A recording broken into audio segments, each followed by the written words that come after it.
নমস্কার বন্ধুরা, চলে এসেছি পর্ব 12 গল্প নিয়ে। আজকের গল্প স্লিপ প্যারালাইসিস। আপনি জেগে আছেন কিন্তু নড়তে পারছেন না। কেন?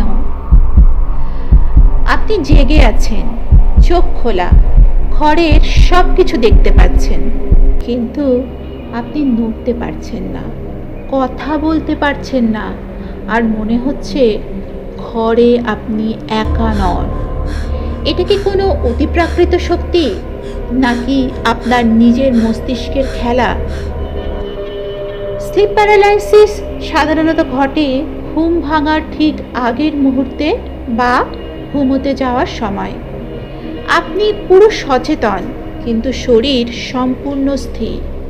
অনেকেই বলেন বুকের ওপর চাপ অনুভব হয়, ঘরে অন্য কারোর উপস্থিতি অনুভূত হয়, কখনো কখনো ছায়ামূর্তি দেখা যায়, মনে হয় কেউ যেন কাছে এগিয়ে আসছে। এই অভিজ্ঞতা এতটাই বাস্তব যে অনেকেই এটাকে ভৌতিক কিংবা অলৌকিক কোনো শক্তির কাজ বলে মনে করেন। আমাদের ঘুম একরকম নয়, এটা কয়েকটি ধাপে বিভক্ত। NREM অর্থাৎ ডিপ স্লিপ এবং REM অর্থাৎ rapid eye movement slip. REM স্লিপে আমরা স্বপ্ন দেখি। এই সময় মস্তিষ্ক খুব সক্রিয় থাকে, কিন্তু শরীর প্রায় সম্পূর্ণ প্যারালাইজড থাকে। একে বলে REM অ্যাটোনিয়া। এটা আমাদের শরীরের একটি সুরক্ষা ব্যবস্থা, যাতে আমরা স্বপ্ন অনুযায়ী নড়াচড়া না করি।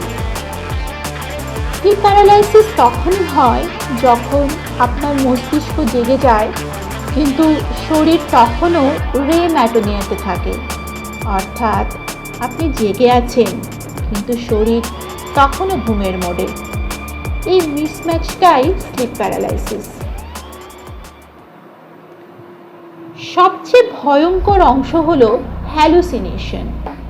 এগুলো 3 ধরনের হতে পারে। ইন্ট্রুডার হ্যালুসিনেশন, এক্ষেত্রে মনে হয় ঘরের মধ্যে আপনি ছাড়া আরও কেউ আছে। ইনকিউবাস হ্যালুসিনেশন, এক্ষেত্রে বুকের ওপর চাপ অনুভূত হয়, সাথে হয় শ্বাসকষ্ট। ভেস্টিবুলার মোটর হ্যালুসিনেশন, এক্ষেত্রে মনে হয় আমাদের শরীর শূন্যে ভাসছে কিংবা কোনো অদৃশ্য শক্তি বলে নড়ছে। এগুলো আসলে স্বপ্নেরই অংশ, যা জেগে থাকা অবস্থায় আমাদের মনের মধ্যে ঢুকে পড়ে। এই সময় মস্তিষ্কের কিছু অংশ খুব সক্রিয় থাকে।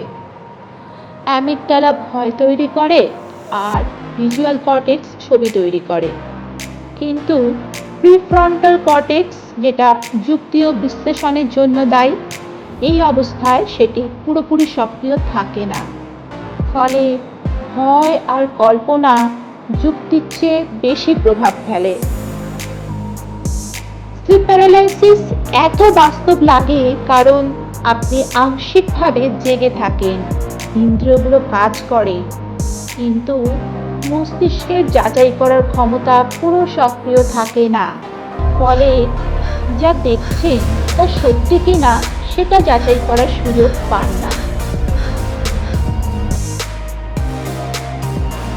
বিশ্বের বিভিন্ন জায়গায় স্লিপ প্যারালাইসিসকে বিভিন্নভাবে ব্যাখ্যা করা হয়েছে। কোথাও নাইট ডেমন, কোথাও ওল্ড হ্যাগ সিনড্রোম, বা কোথাও ভূতের চাপ। কিন্তু সব ক্ষেত্রেই অভিজ্ঞতা প্রায় একই, যা প্রমাণ করে এটা কোনো অতিপ্রাকৃত ঘটনা নয়, এটা মানুষের মস্তিষ্কের একটি সাধারণ প্যাটার্ন।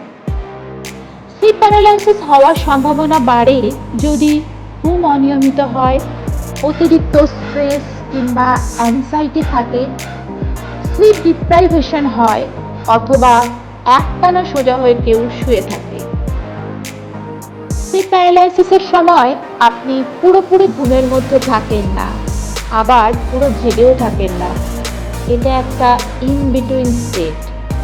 এই অবস্থায় আপনি বুঝতে পারেন কিছু একটা অস্বাভাবিক ঘটনা ঘটছে, কিন্তু শরীর সাড়া দেয় না।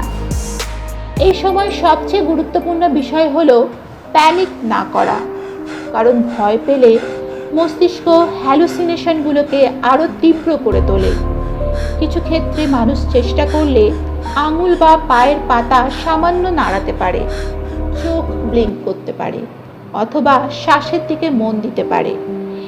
এগুলো সবসময় কাজ করে না, কিন্তু অনেক সময় মস্তিষ্ককে পুরোপুরি জাগাতে সাহায্য করে। তার থেকেও বড় কথা, এই অবস্থা স্থায়ী নয়। কয়েক সেকেন্ড থেকে 1-2 মিনিটের মধ্যে শরীর নিজে থেকেই স্বাভাবিক হয়ে যায়। নিয়মিত ঘুম, স্ট্রেস কমানো, পাশ ফিরে ঘুমানো, এগুলো সবই স্লিপ প্যারালাইসিস কমাতে সাহায্য করে। অদ্ভুত ব্যাপারটা হলো, আপনি জানেন আপনি জেগে আছেন, তবুও শরীর আপনার কথা শুনছে না। আর সেই মুহূর্তে আপনার নিজের মস্তিষ্কই আপনাকে ভয় দেখাচ্ছে। তখন প্রশ্নটা হয়, আমাদের সবচেয়ে বড় ভয় বাইরের কোনো কিছু, নাকি নিজের মস্তিষ্ক? স্লিপ প্যারালাইসিস আমাদের একটা অদ্ভুত সত্যি দেখায়। ভয় সবসময় বাইরে থেকে আসে না। অনেক সময় আমাদের নিজের মস্তিষ্কই সবচেয়ে বড় ভয় তৈরি করে। যে ছায়ামূর্তিকে আমরা বাস্তব মনে করি, সেটা পুরোটাই মস্তিষ্কের কল্পনা, কিন্তু সেই ভয়, সেই অনুভূতি একদম বাস্তব। পরের পর্বে আমরা জানব, ভালোবাসা এটা কি সত্যি হৃদয়ের ব্যাপার, নাকি মস্তিষ্কের কোনো রাসায়নিক খেলা? আমি মহাশ্বেতা চ্যাটার্জি, আপনারা শুনছেন মানুষ, মন ও প্রকৃতি, বিজ্ঞান না বিশ্বাস। ভালো থাকবেন বন্ধুরা, সাথে থাকবেন। নমস্কার।